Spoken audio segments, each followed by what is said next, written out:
이재명 대통령이 직접 대미 관세 협상 관련 조인트 팩트시트를 발표했습니다. 우리 경제의 불확실성 완화 측면에서는 긍정적으로 평가합니다. 그러나 여전히 총론적 합의에 그치고 있으며 미국 측이 원하는 대로 모두 들어준 트럼프를 위한 트럼프의 무역 협정이었습니다. 미일 투자 공동 팩트시트와 비교해도 매우 불확실한 것입니다. 국민적 의혹 해소에는 한참 미치지 못합니다. 깜깜이 협상 그 이상도 그 이하도 아니었습니다.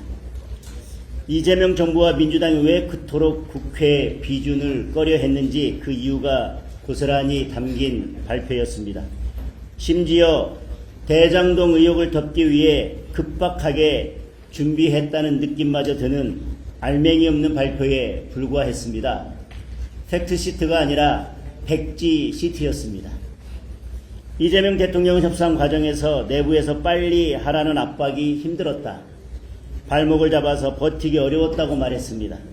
그러나 이런 발언은 협상 실패의 책임을 내부 압박과 정쟁으로 돌리는 부적절한 인식입니다. 국민이 궁금해하는 것은 누가 대통령의 감정을 불편하게 했느냐가 아니라 한국의 이익이 어떻게 지켜졌는가입니다.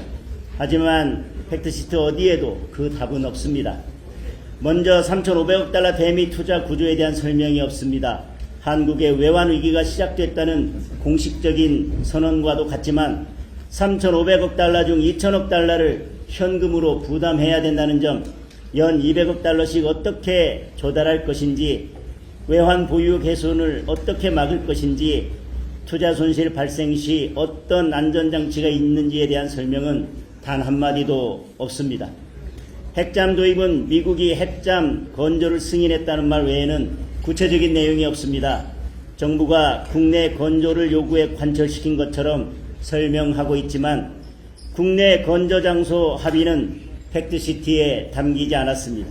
핵연료 협상, 건조 위치, 전력화 시기에 대한 설명은 없으며 세부 요건 마련을 위해 협력하겠다는 뚱구름 잡는 선언만 존재합니다. 정부는 국내 건조를 중심에 둔 실행 가능한 계획을 명확히 밝혀야 합니다. 국내 건조가 맞다면 공식적인 문안에 담아와야 합니다. 우리 정부의 일방적 발표만으로는 그 결과가 언제든지 바뀔 수 있는 만큼 명확한 답을 제시해야 합니다. 또 사실상 농축산시장 추가 개방을 약속했습니다. 농식품 무역의 비관세 장벽 해소, 미국산 농산물 승인 절차 간소화, 미국 과일 채소 전용 데스크 설치, 육류, 치즈 시장 접근성 보장 등을 명시해 국내에 농축산물이 들어올 수 있는 문을 열어주었습니다. 그동안 이재명 정부는 국회와 언론의 질문마다 관세 협상은 농축산물 개방과는 무관하다고 부인해왔지만 이번 문서는 스스로 그 해명을 뒤집은 셈입니다. 반도체 관세는 불리하지 않은 대우를 제공할 예정이라는 모호한 문장만 명시되어 있고 관세를 어떻게 할 것인지에 대한 구체적인 이익은 전혀 확보하지 못한 채 빈칸으로 남겨졌습니다. 디지털 주권과 관련된 양보도 조용히 끼워 넣었습니다.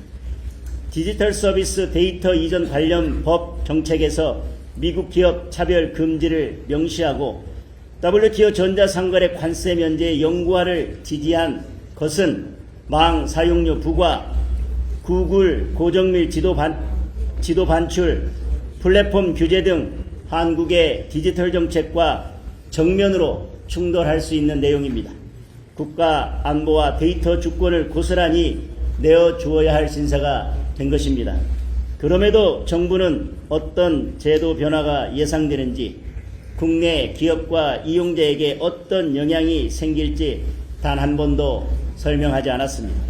한국산 자동차 품목 관세율 인하 적용 시점은 일본, EU는 8월 소급 적용입니다. 그러나 우리는 11월 1일자로 최종 합의됐습니다.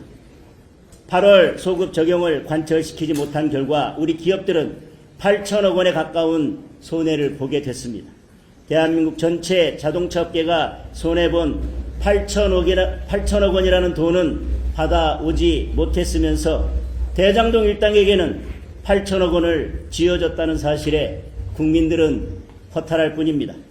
결국 이재명 대통령이 내놓은 팩트시트는 한국이 무엇을 내주고 무엇을 지키고 무엇을 얻었는지조차 확인할 수 없는 백지 시트입니다. 그런데도 이재명 대통령과 민주당은 협상 내용에 대한 검증을 피하기 위해 국회 비준 패싱을 강행하려 하고 있습니다. 이는 협상 실패를 덮기 위한 정치적 꼼수이며 국민에게 막대한 재정을 부담을 지우는 합의를 국회 심사 없이 확정하려는 명백한 헌법 위반 행위입니다. 국회 비준은 외교협상의 최소한의 안전장치입니다. 이번 합의는 반드시 국회 비준 절차를 거쳐야 합니다. 국회 비준 없는 관세 협정은 국익을 지키지 못하고 국민의 동의 없이 부담만 떠넘기는 위헌적 행위입니다. 국민의힘은 국회 비준과 특별법 제정 논의를 철저히 국익의 관점에서 접근하겠습니다. 만약 정부와 여당이 국회 비준을 패싱하려 한다면 정치적, 경제적 역풍에 직면할 수 있다는 사실을 반드시 명심하기 바랍니다. 오늘 우리는 모든 의혹이 시작된 이곳 대장동에 왔습니다. 대장동과 대장동 주민은 아무 잘못이 없습니다. 대장동을 개발 비리의 온상지로 만든 이재명 대통령과 대장동 비리 일당이 문제입니다. 이재명을 위한 이재명과 법무부의 협박에 의한 노만석의 위법적인 항소 포기로 인해 대장동의 진실이 진흙 속에 파묻힐 위기에 처했습니다. 대장동 일당의 1심 판결문을 보면 이재명 대통령의 이름이 400번 넘게 등장합니다. 판결문은 이미 대장동 게이트의 몸통이 누군지 답하고 있습니다. 모든 정황들도 오직 한 곳을 가리키고 있습니다. 법무부 장관의 입장 표명도 외압이 될 수 있다던 정성호 장관은 본인 스스로 6년 전에 소신을 꺾어버리고 신중한 판단을 하라는 의견으로 항소 포기를 압박했습니다.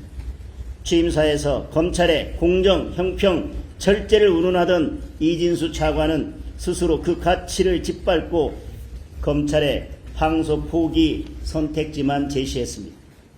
단군일의 최대 비리를 단죄해야 할 검찰은 헌정사상 최악의 면죄부를 주었습니다.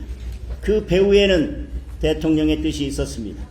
428억 뇌물 공여 약속죄와 7,800억 배임죄에 무죄가 선고되었는데도 검찰은 항소를 포기한 것입니다. 성남 시민이 돌려받아야 할 7,400억 원의 범죄 수익은 대장동 일당의 노후 자금으로 변했습니다. 더 충격적인 일은 검찰이 포기한 항소심이 이재명 대통령의 공직선거법 사건에서 무죄를 선고한 바로 그 재판부에 배당되었다는 것입니다. 이것이 우연이 아닙니다. 이 판의 최종 설계자는 분명합니다. 이재명 대통령입니다. 대장동 게이트는 이재명 게이트입니다.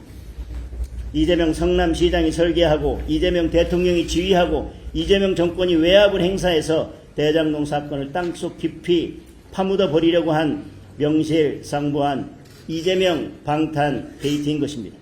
그런데 이재명 정권은 노만석 대행의 사표만 수리하고 모든 책임을 전가하려 하고 있습니다. 하지만 국민들은 속지 않습니다. 노만석 대행은 꼬리입니다. 정성호 장관과 이진수 차관은 손발입니다. 진짜 몸통은 이재명 대통령입니다. 누구도 예외는 없습니다. 누구도 법 위에 군림할 수 없습니다. 이재명 대통령, 정성호 장관, 이진수 차관 모두가 반드시 이 사태에 책임을 져야 합니다. 이재명 대통령은 앞선 대선에서 윤석열 후보와 TV 토론을 할 때 대장동 사건에 대해서 특검을 하고 그 몸통 실체가 밝혀지면 대통령이 되더라도 반드시 책임을 지자고 여러 차례 강조해서 말했습니다. 이제 그 책임을 질 때가 되었습니다. 우리 당은 모든 역량을 총동원해서 이재명 게이트를 끝까지 파헤치고 끝까지 책임을 묻겠습니다. 대장동의 진실을 명명백백하게 밝혀서 비리와 부패가 지워진 대장동을 주민 여러분들께 돌려드리겠습니다. 감사합니다.